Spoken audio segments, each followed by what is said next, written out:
Assalamualaikum warahmatullahi wabarakatuh. Alhamdulillahirabbil alamin. Wassalatu wassalamu ala asyrofil anbiya'i wal mursalin wa ala alihi wa sahbihi ajmain. Ikhwan-ikhwan dimanapun berada, mudah-mudahan hari-hari yang kita lewati menjadi keberkahan bagi kita. Baiklah, pada kesempatan ini saya akan meneruskan uraian yang kemarin. Bila kemarin sampai poin yang ke-8 tentang keistimewaan yang Allah berikan kepada Ibrahim alaihissalam.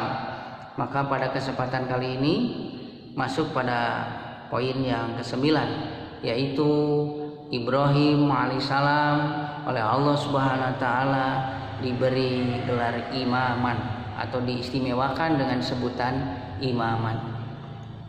Imaman itu sendiri arti asalnya adalah pemimpin, imam, jadi pemimpin, panutan gitu. Ini berdasarkan Al-Quran surah Al-Baqarah surah kedua ayat 124. Kita baca ayatnya. A'udzu billahi minasy syaithanir rajim. Wa idz batala Ibrahim rabbahu bikalimatin fa'atammahun. Qala inni ja'iluka lin-nasi imama. Qala wa min zurriyyati.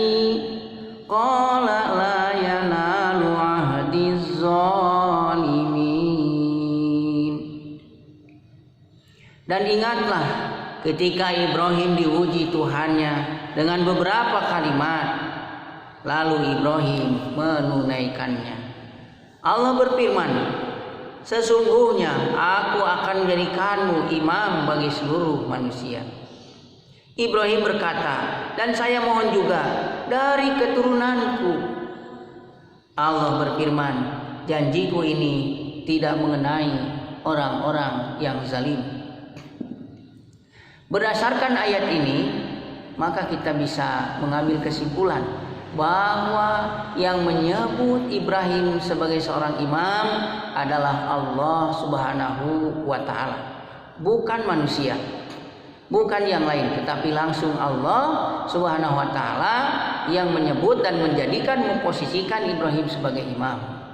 Yang dimaksud imam di sini adalah Ibrahim menjadi teladan, menjadi panutan, yaitu di dalam bagaimana beliau alaihissalam meluruskan akidah yang sesat, keyakinan dan kepercayaan umat waktu itu yang sesat, dan membawanya kepada keyakinan yang benar, yaitu bertauhid kepada Allah Subhanahu wa taala.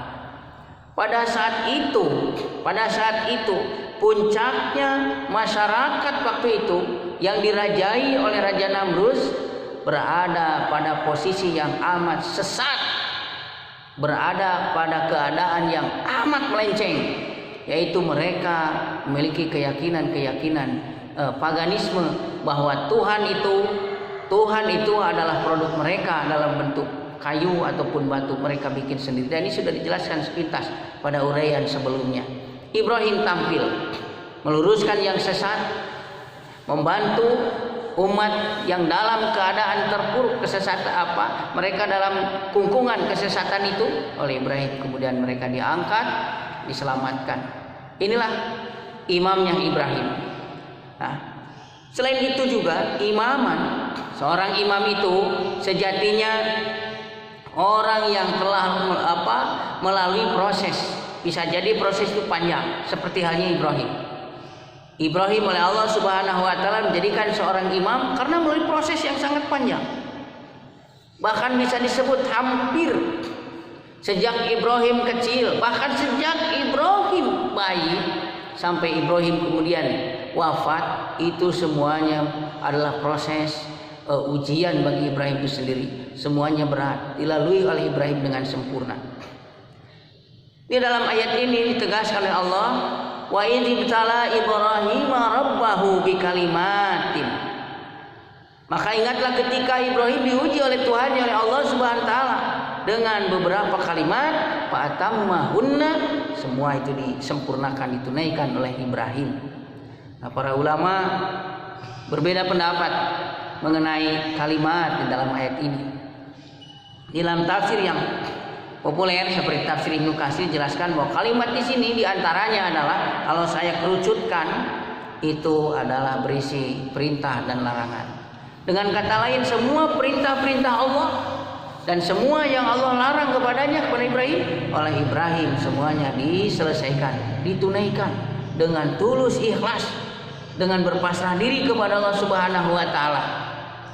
Ibrahim selesaikan, fatamahunna, oleh Ibrahim selesaikan. Ini menjadi pelajaran bahwa sejatinya seorang pemimpin itu dalam pengertian yang amat luas, hendaknya dia melalui proses ujian, melalui proses terlatih, teruji. Maka apabila dia sudah terlatih, teruji, maka layaklah dia menjadi seorang pemimpin. Tidak sembarangan. Menjadi seorang pemimpin itu harus teruji. Ikhwatul iman rahimakumullah. Kemudian dalam konteks sholat berjamaah saja, untuk menjadi seorang imam itu tidak mudah, tapi juga tidak sulit. Tidak mudah artinya memiliki kriteria khusus yang dicontohkan Rasulullah SAW.